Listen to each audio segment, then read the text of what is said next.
The yellow paper stuck to the door said, "Eviction in 30 days," and it knocked the air out of me as if someone had sealed the house from the inside.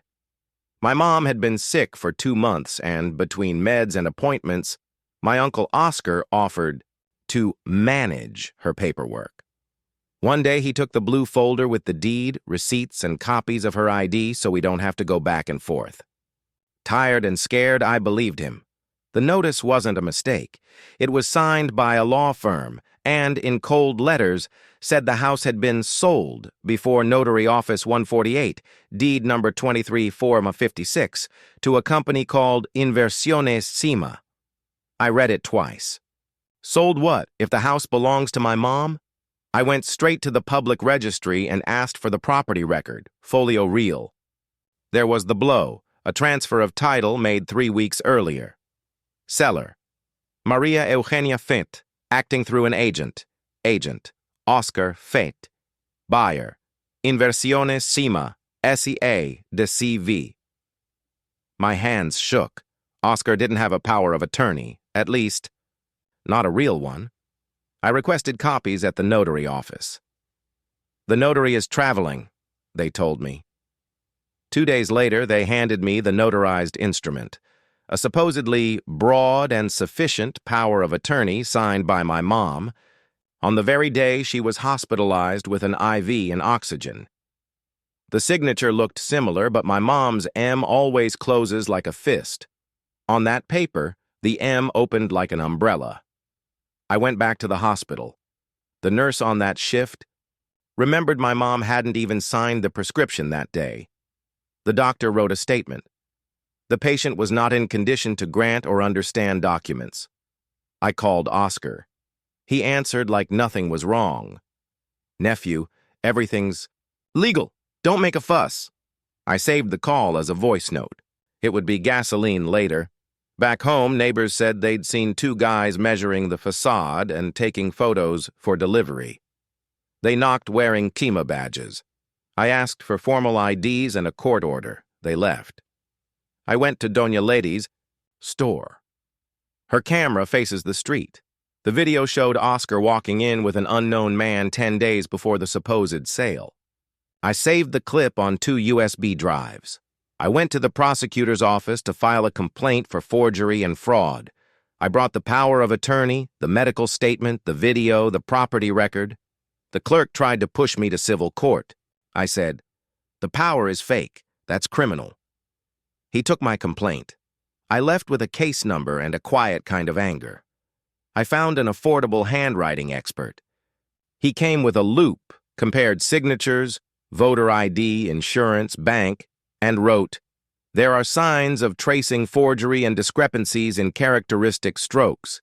Initial line, closing of the M, pressure." I didn't understand everything, but I underlined forgery.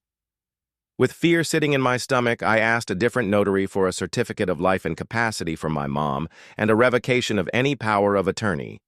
That day, she was lucid. She signed slowly and said, "I revoke any power not given consciously." I cried in the parking lot, but I now had 2 clear things: medical proof and revocation. The university's legal clinic took our case pro bono. We filed a civil lawsuit to nullify the deed and requested a precautionary measure, a preventive notation on the property record so no one could touch the house. "If the judge grants it, we can stop the eviction," the attorney said. I clung to that "if" like a handrail in the rain. I went to Cima's offices. Glass reception, fake plants, expensive coffee. "We purchased in good faith," their lawyer said. I put the expert report, the medical statement, and the complaint on the table. She looked at me differently. "If there's a crime, we'll go after your uncle," she said. "In the meantime, give us the house back," I replied. "I can't. If the judge annotates the record, we'll pause." I left angry, but with one takeaway. They didn't want to get any dirtier. The court officer, actuario, left another notice with a tentative lockout date. I took a photo and sent it to the attorney. "We'll seek a stay," he replied. Meanwhile, I went back to Notary 148 with a written request for a copy of the protocol book for the day that power was issued, and the IDs of the person they claimed was my mom. At reception, an employee lowered his voice. That day they brought a woman in a wheelchair, but the sheet was already signed and the ID was a black and white copy. I wrote it all down. The judge granted the preventive notation. My lawyer hugged me in the hallway like we'd scored a goal. With that, any movement would show up on the record. Doña Letty handed me an ice-cold Coke. I opened it like champagne. I taped a plastic sleeve to the gate with the notice. Precautionary. Measure recorded. Possession will not be delivered. That night I organized the blue folder. Registry, notary, prosecutor, expert report, medical. I stuck a post-it on the door. Nothing moves here without my signature. My mom woke up and asked if the house thing is fixed already. I said, we're winning on points. No one kicks us out today.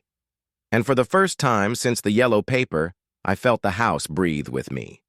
With the preventive notation now on the record, the clock kept ticking. Day 23. 2 men in company badges came back to verify measurements for delivery. I met them at the gate with the printed registry annotation in a plastic sleeve. Court. Note on file. No possession delivered, I said. They left without looking back. Day 22. SEMA called. Their legal rep sounded softer. We can wait for the judge. Let's work out an arrangement. My attorney shook his head. Nothing private? We move only by court order. Ask them to put whatever they claim in writing. We did. They sent a careful email. We filed it as proof of pressure. Day 21. The prosecutor's office issued a summons for Oscar. He didn't show. We requested a compelled appearance. On paper, the case stopped being a family misunderstanding and became a file with deadlines and teeth. Day 20. I went back to Notary 148. This time the notary received me. Perfect gray hair, office smelling of wood polish.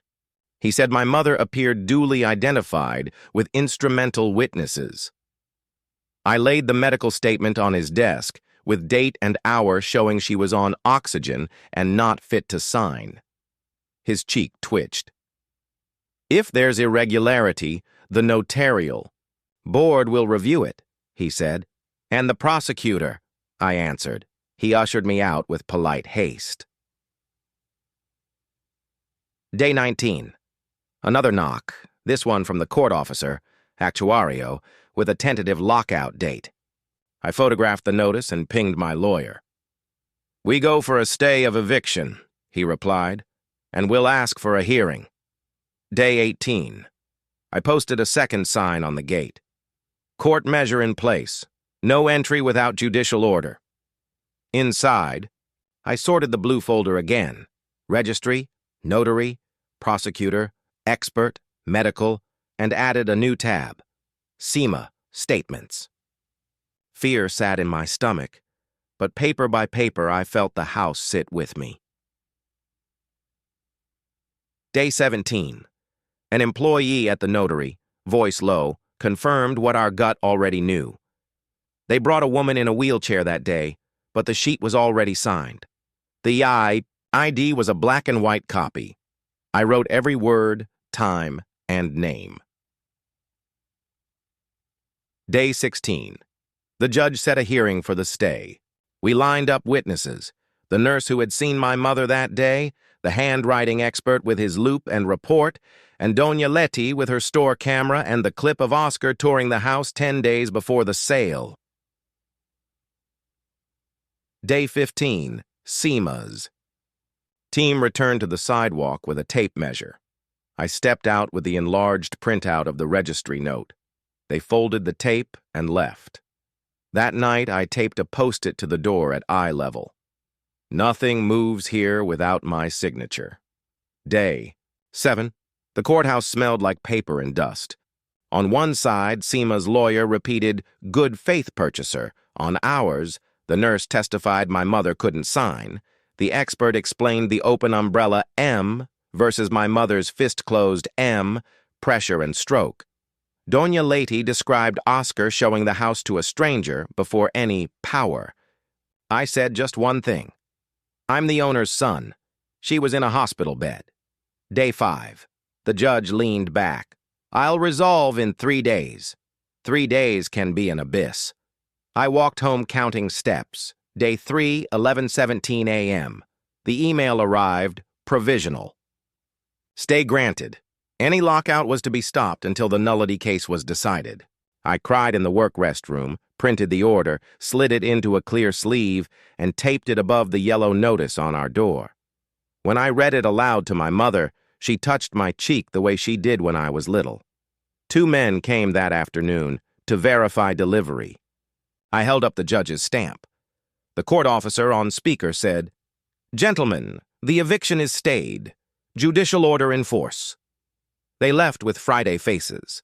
I sat on the stairs and breathed like someone had just handed me back air. The fight wasn't over, nullifying the deed, canceling the registry entry, and holding the notary and Oscar to account would still take time. But that day I didn't pack photos or books. That day we didn't leave.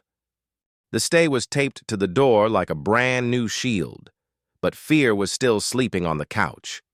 That same day, I slipped the judge's order into another plastic sleeve and put copies in the window, on the gate, and next to the doorbell. I wanted anyone who came near to read, before speaking, that no one enters here without a court order. Day 2, afternoon. 2 men with vests and clipboards knocked. "Cadastre, measurement rectification," they said. I asked for an order with a seal. They had a sheet with no stamps, no file number. "It's quick," they insisted. I answered, "Quick is showing the seal." They left without looking back. 10 minutes later, I posted their photo in the condo chat. Doña Leti, the shopkeeper, replied, "I've seen them circling before." That night, my lawyer called. Now comes the heavy part. Gather evidence, endure pressure, and prepare the nullity action. He read me a list, like a recipe. Full expert report, time-stamped medical certificate, surveillance footage, registry, folio with a preventive notation, any proof of peaceful possession, bills, photos, witnesses. And the emotional part, hold it together with coffee, he half-joked. I boiled water. Day 1. My stomach dropped when I found a letter with no sender in the mailbox. Inside, a printed page. "You won't win. Better negotiate." I called my lawyer. "Keep it as evidence. Intimidation," he said. I went to the police kiosk, filed an incident report, and slipped the page into a zip bag using pharmacy gloves, like on TV. I came home with the sense that the walls now also had a memory. Day 0. The public registry confirmed by phone that the preventive notation was already visible on the folio. "Any movement will be stained by that note," the clerk explained. I printed the folio, highlighted the notation, and added it to the blue folder, which now felt like a brick. Day 1. Time to lock everything down. I went to a different notary and processed, with my mom, a certificate of life and capacity and just, in case anyone tried another trick, a revocation of powers of attorney. That day she was clear. She signed slowly and said in a low voice, "I revoke any power not given consciously." I cried in the parking lot again, but I left with paper padlocks. Day 3. I sat to clean out drawers. The house had cracks I hadn't seen since childhood. In a cupboard, I found my grandma's notebook, expenses, dates, a crooked drawing of the patio tree. On one page, in red ink, she had written, "Make a will. Leave everything clear." I laughed without joy. Grandma knew paperwork before any of us did. Day 4. A call from the bank. Someone tried to reactivate a joint signature on one of my mom's old accounts using a scanned signature. Thanks to the alert we set up, the system blocked it. I went to the branch with the letter. "That was close," the manager said. It felt like you cut one hose and two more burst from the wall. I activated an identity theft alert with the National Registry and left my email at the property registry so they'd notify me of any movement using my mom's name. Day 5. Seema called. "We can wait for the judge. If you like, we can sign an agreement." My attorney shook his head on speaker. "Everything by court order, not private deals. Have them put it in writing."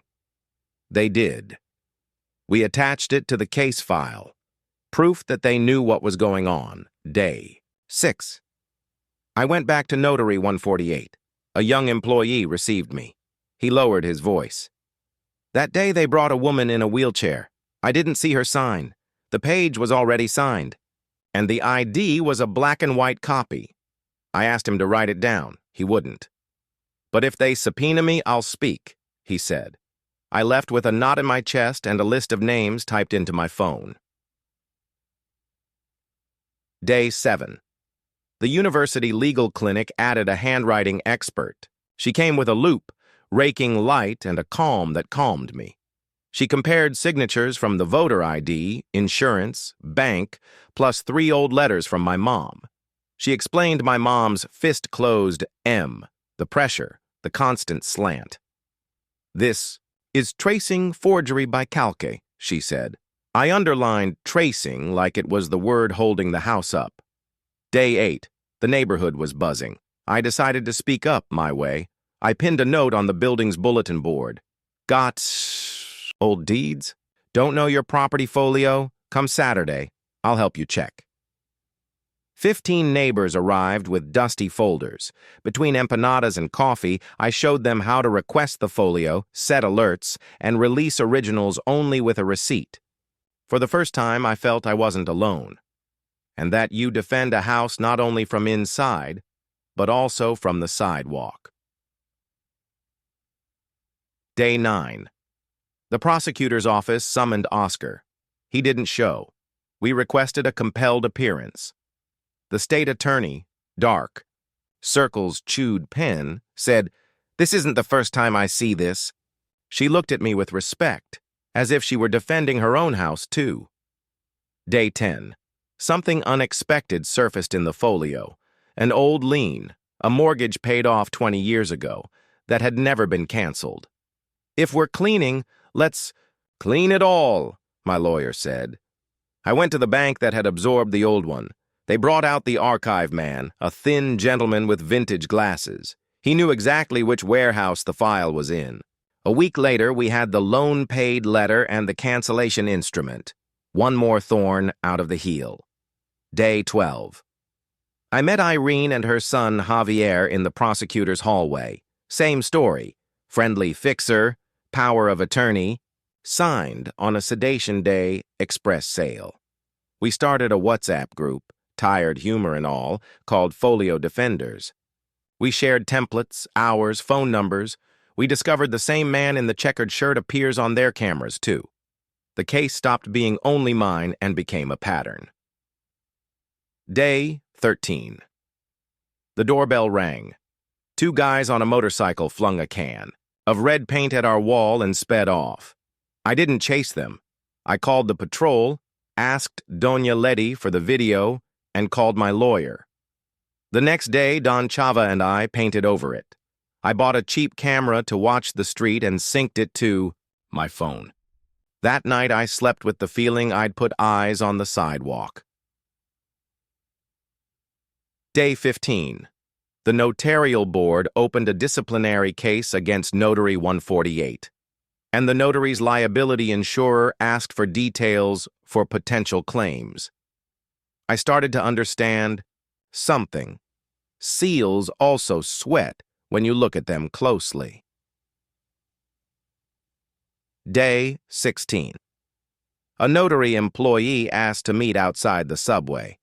He handed me a little notebook, entries for fixers, car plates, repeated names like a sales ledger. "I'm tired of seeing tricks," he said. "I don't want to lose my job, but I want my piece more." The prosecutor's office scanned it and smirked. "This builds the map, days 18 to 20. At home, my mom had clear days and cloudy ones. On a clear day, we made a will with a new notary, with real witnesses, slowly, without traps. I left, with a mix of hurt and relief. It hurts to think about what could happen. It soothes to leave it in writing. Day 21. Seema shifted tone. New email. If the judge declares nullity, we'll sign a reversion and go after whoever deceived us. My lawyer. Good sign. Don't sign anything till the ruling. Day 22. The prosecutor got a court order to review the notary's cameras. We watched the wheelchair go in, the document already signed, and two witnesses, the same ones on other deeds, lay down the same round signature every time. The state attorney said, repeated pattern, and moved to expand the investigation for false statements and conspiracy. Day 23. My sister arrived from out of town. She brought a folder with old school permission slips signed by my mom. Honest signatures, unrushed with that tight M. The expert added them to the report and concluded, very high probability of forgery. That night we ate noodle, soup. My mom said it tasted like a party. I answered, there are parties without music, with nails and papers. Day 24. The neighborhood organized. We held a paper brigade in the courtyard, how to request a folio, set alerts, archive originals. A neighbor, Mr. Andres, gave me a box of screws. So the gate doesn't loosen, and neither do the papers, he said. I laughed. It was the perfect metaphor. Day 25. The prosecutor arrested the man in the checkered shirt outside another notary with fake IDs and fresh powers of attorney. 2 days later, they brought in Oscar. No blows, no yelling, just a metal cuff and a lot of silence. My mom asked to pray for him. I tried with half my heart. Day 26. Between filings came another email from Seema, an amends agreement for moral damages if we signed a confidentiality clause. My lawyer suggested something better. Donate that money to the legal clinic that helped us. They agreed. I understood this wasn't about revenge. It was about clearing the road for those who come next. Day 27. One last hidden loose end, correcting an old water bill misrecorded in my dad's name. I went, stood in 3 lines, generated a payment reference, paid, and took the receipt. To the registry. I walked out with nervous laughter. They were stealing the house with fine seals, and I was defending it with cashier stamps. Day 28. The judge set a hearing date for the nullity case. The courthouse corridor smelled like paper and anxiety. The blue folder wouldn't close. Rehearse your part, the lawyer said. Few words, clear, human. I repeated in front of the mirror. I'm the owner's son. That day my mother was in bed with oxygen. No one signed anything here. My voice shook, but each phrase was a brick. Day 29. We painted the wall with fresh paint. I changed the gate lock again. On the door above the stay, I taped a white page in big letters. You come in with papers. You leave with respect. My mom ran her finger over the plastic sleeve. It's cold, she said. It's a seal, I answered. When the hearing date arrived, the courthouse corridor smelled like old paper and new nerves. I was carrying the blue folder so stuffed it wouldn't close, and still I felt short of hands. My mom had woken up to a good day, ate a little breakfast, asked me to tell her everything when I got back, and kissed my forehead the way she did when she sent me off to grade school. We went in. On one side, Seema's people in dark suits with a glossy folder. On the other, us, my attorney with his ruled notebook, the expert with her loupe and lamp, the nurse with her folded scrub top in her bag, Doña Letty with a USB hanging. From her neck like a scapular, and me with cold hands and a voice I'd rehearsed to say only what mattered. The judge listened without hurry. Seema's lawyer repeated, good faith purchasers, like a polished prayer. My lawyer spoke about the medical statement and the material impossibility that my mother could have understood or intended to sign that day. The expert explained, slowly, how my mother's M closes like a fist, how the pressure of the stroke drops on the last curve, how tracing leaves a fine tremor on the edges. The nurse gave the time, the oxygen, the sedation. Doña Lady described the video where my Uncle Oscar shows the supposed buyer around the living room 10 days before the sale. When it was my turn, I looked at the judge and said, "I'm the owner's son. That day my mother was in bed. Nobody signed anything here." There were questions, some sharp, some routine. Tima's lawyer tried to hold up good faith with seals and protocols, but each of our papers fell like stones into still water. The judge closed the folder, breathed, and said he would rule in 10 days. 10 days is a tightrope strung over your stomach. We left with the feeling that for the first time the house was resting on the table and not just hanging from our strength. The next days stretched like a rubber band. Every morning I checked email and the mailbox. Just in case, I retaped the copies of the stay to the gate and window and put another sheet inside the door at eye level, in big letters, "You come in with papers. You leave with respect." Twice more they tried to inspect the facade, and twice I showed the plastic sleeve with the judge's seal. Once they left a notice saying that a precautionary attachment for Oscar's debt could fall on the house. I called my lawyer and he explained, with a teacher's patience, that my uncle's personal debts can't touch a property that isn't his and never has been. Even so, we went to the commercial court to put that in writing and left, with a statement I filed in the blue folder, new tab, outside noise. In the middle of the wait, I ran into Irene and her son Javier. Their hearing was a week later. We drank coffee in foam cups, told small silly things so we wouldn't have to tell big fears. In the Folio Defenders WhatsApp group, messages started arriving from 2 more neighbors in nearby neighborhoods. Stories so similar they looked like worn-out photocopies. Friendly fixer, impossible signature, express sale. I shared our templates, the step list, and above all, the idea of never handing over an original without a receipt. On the 8th night, while I watered the patio tree, a slow car passed. They threw paint again, this time white. I took a deep breath, saved the camera footage, and the next day we painted over it with Don Chava. Every brushstroke lowered my anger. I thought sometimes rage is worked out with paint and a broom. On the 9th day, Seema sent an email in an even softer tone. "We acknowledge the conflict. We will await the decision. We propose a later meeting to agree on restitution logistics if applicable." My lawyer simply replied, "We stand by whatever the judge resolves."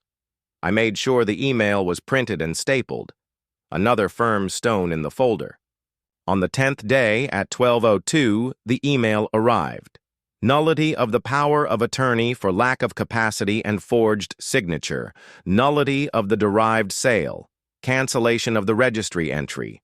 Restoration of possession to the owner. Notify as appropriate. The world froze for a second. Then I cried the way you cry when your body understands before your head. We printed the ruling, I laminated it and taped it next to the stay order with thick tape. I took a copy to the registry and another to the prosecutor's office. I bought bread and a Coke and sat on the median to call my sister and my mom. Both cried and laughed. My mom's voice trembled, but she said, "I told you the house gives shade." At the registry, they received the judgment with a congratulations that sounded strange at that counter. They started canceling the entry and gave me the filing number.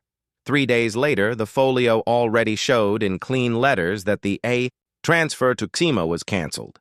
It felt like they'd washed the paper's face. The notary's office received notice from the board and the prosecutor. Months later, I would learn he was suspended, that they opened an internal proceeding, and that his insurer paid for expert reports and travel. That day, though, I only knew their seal no longer covered the whole. Faithful to their last email, Seema called a meeting. We went to their glass and expensive coffee office. This time there were no poses. Their attorney, in a lower voice, said they would abide by the judgment. She asked about restitution logistics and any keys or documents they had. I had nothing of theirs, and they had nothing of mine, except the dust they left on the sidewalk. My lawyer proposed a simple agreement where they acknowledged the nullity and committed to filing nothing against the house. We signed it in 10 minutes. They asked us not to expose them publicly. My lawyer said it wasn't necessary. The judge's paper was public and enough. On the way out, the receptionist wished me luck with a sincerity I couldn't read, pity or relief at no longer seeing us. The criminal side kept moving. The man in the checkered shirt was picked up with IDs and fresh powers of attorney outside another notary. Oscar ended up accepting a shortened proceeding. When I read guilty, I felt cold and sleepy. I didn't celebrate and I didn't feel pity. It was like closing a valve that had been dripping for months. The prosecutor called us to add details and finally showed us the notary's full videos. The wheelchair entering, the document arriving already signed, the repeat witnesses signing like human stamps. The state attorney said, "Pattern," through clenched teeth. I thought of all the grandmothers who had signed real papers at that same table and felt like laying a new tablecloth for them. With the house in order, one last bug showed up. A letter from a paperwork services office offering to clear any snags at the registry for a small fee.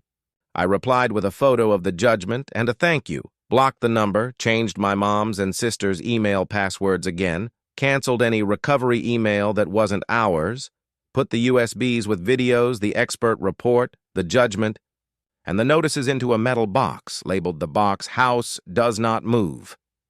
In the neighborhood, we organized the first formal paper brigade. Saturday at 5 in the courtyard. Bring your folders. 20 people came, an older lady with her granddaughter, a man in a cap with a briefcase. We went over how to request a folio, how to read an entry, what a preventive notation is, when to ask for a stay, how to file a complaint. Doña Letty made coffee, Irene brought cookies. Every story was a different corner of the same problem, and without meaning to, the brigade also became a block party. From that day on, the Folio Defenders chat started sharing photos of tidied receipts, freshly signed wills, plastic sleeves taped to doors with phrases that said the same thing in other words. Nothing moves here without our signature. At home, as peace tiptoed back in, we did all the things that had always been pending. I changed the roof over my mom's room, put in a new gutter, checked the water heater with Don Chava, fixed the crooked kitchen frame my dad left that way, in a rush. Every nail was a breath. My mom cooked noodle soup, and spoonful by spoonful, I felt things getting their names back. Chair, table, door, tree, shade. The legal clinic that helped us received a donation from SEMA as an amends agreement. We asked that it not carry our name but theirs. With it, they were able to help 3 more families. One of them, from another neighborhood, invited us to share the basics at their community meeting. I didn't give a speech, I just told the path: registry, notary, evidence, judge. I told them not to hand out originals, to tape their sleeves, to write everything down. I recommended soup when your voice shakes. One day coming back from the market, I saw Oscar on the sidewalk. He had a plastic bag. He asked to talk. From inside, my mom told me to do what I felt. I went out. He didn't open the gate, stayed outside. He handed me the bag. Inside was a notebook with names and license plates, a USB with emails and forms from the fixers, and a short letter saying he'd tried to plug one hole with a bigger one, and that if this could help, let it help. I said nothing heroic. I told him it was going to the prosecutor, that it wasn't a deal or a favor, it was the right thing. He asked for water. I gave him a glass. He left without trying to come in. My mom cried quietly. I understood that closure never comes with a bow. It comes with silence. Weeks later, the board's decision arrived. The notary was suspended while the proceeding lasted and then sanctioned. I didn't feel joy or sadness. I felt an even calm. The bank that had absorbed the old mortgage finally issued the certificate of cancellation recorded. I taped a copy onto the spine of the blue folder.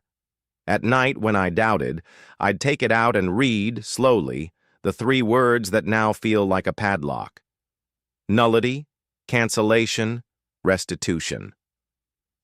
There were also small, almost invisible things that were part of the ending. I changed the gate lock once more and wrote the key number on a slip. Inside the closet, I taped a list of useful numbers: registry, notary, legal clinic, local patrol. I built a digital folder with scans of everything and uploaded it to a cloud with 2-factor authentication. I taught my mom to sign her name again, calmly. We practiced on ruled sheets and she laughed at her fist-closed M. We made a clear will with substitutes in case one of us goes first. We talked, for the first time, about what to do with the house if one day we're no longer here, not out of fear, out of order. One noon, while sweeping the sidewalk, a shiny car pulled up and a man in glasses offered to buy the house cash. I pointed to the sleeve on the door and told him nothing moves here without our signature and that thankfully it isn't for sale. He left fast. I laughed. Some people can smell papers where there's no sale the way vultures smell heat. When life went back to its normal beat, I kept a strange habit. Each month I pull out the blue folder, review it, read the dates, confirm the folio is still clean, reprint the last page if the ink fades, and before I put it away I tell myself, softly, everything in order. Then I make coffee and sit with my mom at the window to look at the tree. Sometimes Irene passes by with her son. We wave. Sometimes Don Chava asks for the ladder. Sometimes Doña Leti drops off bread. The neighborhood turned into a wall, not a rumor. Now and then someone new comes to the brigade with bunched-up shoulders and eyes with no ground beneath them. I lend them my folder, tell them the steps. Say the road is tiring, but it exists. When they leave, I give them a little slip of paper with 3 lines. Door, folio, voice. The soup is on me. I won't say the fear is gone forever. Sometimes, I wake in the early hours with the idea that someone has taped a new yellow paper. I get up, look at the door, see the laminated judgment and the stay now kept as a memento, and go back to sleep. Fear, when it has papers, tires faster. And so, with things called by their names and seals in their place, the ending arrived.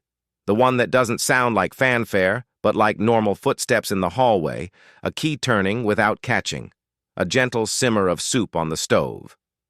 I learned that family doesn't replace a signature, that good intentions don't hold up a deed, that seals sweat too, that the registry is memory not bureaucracy, that a judge may take time but arrives, that a notary office isn't an altar, that a notebook and a corner store camera can beat the finest flourish, that you don't have to shout to set a boundary, and that a good boundary soothes.